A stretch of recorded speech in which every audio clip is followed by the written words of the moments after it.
وہ خوبصورت تھی، بہادر تھی، تجربے کار تھی، لیکن کلائمبرز کو استعمال کر کے ٹیشو پیپر کی طرح پھینک دیا کرتی تھی، اس لیے کہ وہ مطلبی تھی اور صرف اپنے کارناموں کو کامیابی سمجھتی تھی، باقی سب اس کی نظروں میں بیکار تھے۔ 1992 وہ سال تھا جب وہ تقریباً مر چکی تھی، اور پھر جن کلائمبرز نے اسے بچایا اس نے ان کے ساتھ کیا کیا یہ بہت حیرت انگیز ہے۔ آئیے چل کر شانتل کی اس خود غرضی اور مطلبی پن کے مظاہرے کو دیکھتے ہیں کہ اس روز کیا ہوا تھا۔ دنیا کی دوسری بلند ترین چوٹی K2 جو 28,251 فٹ بلند ہے، شانتل کے قدموں تلے تھی۔ یہ 1992 کا سال تھا۔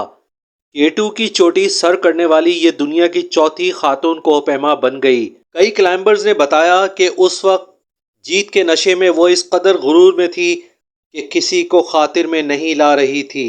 یہی شانتل تھی جو چڑھائی کے وقت کئی کلائمبر سے کلوز رہی اور اب انجان۔ کہتے ہیں غرور انسان کو اوندھے منہ پھینک دیا کرتا ہے، اور شانتل کو اس گھمنڈ کا مزہ چکھنا تھا۔ K2 اسے اپنی طاقت دکھانے والا تھا۔ اترائی چڑھائی کے مقابلے میں زیادہ جان لیوا ہوتی ہے، اور کوہ پیما اترائی اترتے وقت معمولی سی غلطی کے نتیجے میں اپنی زندگیاں ختم کر بیٹھتے ہیں۔ شانتل مودیت اپنے تجربے کی بنا پر اترتی رہی۔ اس ٹھنڈے موسم میں جب تیز ہوائیں چلنی شروع ہو گئیں اور اترائی مشکل ترین برفانی دیواروں کی وجہ سے جان لیوا ہو گئی، شانتل کو اچانک یوں محسوس ہوا کہ جیسے دھند اس قدر بڑھ چکی ہے کہ اسے کچھ دکھائی نہیں دے رہا اور ہر طرف اندھیرے پھیلنے لگے ہوں۔ یہ صورتحال اس کے لیے چند لمحوں میں واضح ہو گئی جب اسے اندازہ ہوا کہ وہ اسنو بلائنڈ کا شکار ہو چکی ہے۔ وہ اندھی ہو چکی تھی۔ اب خوفناک اترائیاں تھیں اور شانتل تنہا اور اسنو بلائنڈ کا شکار۔ دوسرے کلائمبرز کے ساتھ اس نے جو رویہ روا رکھا تھا اور تنہا واپسی کا سفر شروع کیا تھا، اب اسے احساس ہو رہا تھا کہ اس کی موت یقینی ہے اور کسی بھی وقت وہ ان بلندیوں سے گر کر ہمیشہ کے لیے فنا ہو جائے گی۔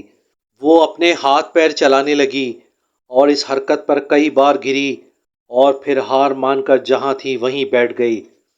ٹھنڈ نے اسے فریز کرنا شروع کر دیا تھا۔ وہ رونا چاہ رہی تھی اور اندھے پن کی معذوری کی وجہ سے اب ایک قدم آگے نہیں بڑھا سکتی تھی۔ K2 نے اسے ہزاروں فٹ کی بلندی پر مارنے کا پلان بنا لیا تھا۔ جب شانتل اپنی مایوسی کی آخری حد کو چھو رہی تھی، تب ہی اچانک اسے یوں لگا جیسے کسی نے اسے پکارا ہو اور اسے کسی کی موجودگی کا احساس ہونے لگا۔ اس تک پہنچنے والے اس کے گروپ کے دو کوہ پیما مشہور ایڈ وسٹرز اور اسکاٹ فشر تھے، جو چوٹی سر کرنے کے بعد اب اس تک آ پہنچے تھے۔ ان دونوں نے جانوں کو خطرے میں ڈال کر شانتل کو اٹھایا اور اسے حوصلہ دیا، اسے ریسکیو کر کے ایک ایک قدم اس کی رہنمائی کی۔ اگر اس وقت یہ دونوں نہیں آتے اور شانتل کی مدد نہ کرتے تو شانتل ٹھنڈ سے یا اپنے اندھے پن کی وجہ سے پہاڑ سے نیچے گر کر ہمیشہ کے لیے گہری گھاٹیوں میں کہیں مر کھپ جاتی۔ گہری دھند، خراب موسم، سخت برف باری نے ایڈ وسٹرز اور اسکاٹ فشر کو تھکا دیا تھا، لیکن ان دونوں نے ہمت نہیں ہاری اور شانتل کا ساتھ ایک لمحے کے لیے بھی نہیں چھوڑا۔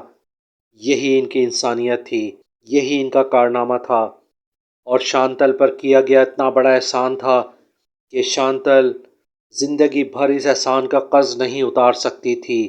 لیکن جب یہ دونوں بحفاظت ان خطرناک راستوں سے شانتل کو تھامے کیمپ تک پہنچے تو شانتل نے خوش دلی سے ان کا شکریہ تک ادا نہیں کیا، اور نہ ہی زندگی میں کبھی ایڈ وسٹرز اور اسکاٹ فشرز کے اس احسان کا ذکر اپنے کسی انٹرویو یا لکھی کتاب میں نہیں کیا۔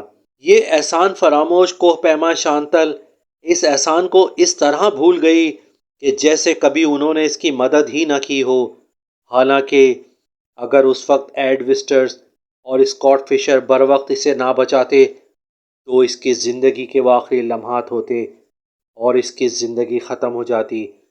کوہ پیماؤں نے شانتل کی اس حرکت پر اسے ملامت بھی کی اور کوہ پیماؤں کی دنیا میں اسے بہت کرٹیسائز کیا گیا اور یہ ہمیشہ ایک متنازع حیثیت کی صورت میں زندہ رہی، اور بعد میں جو انجام اس کے ساتھ ہوا وہ ہم اگلی ویڈیو میں آپ کو ضرور بتائیں گے۔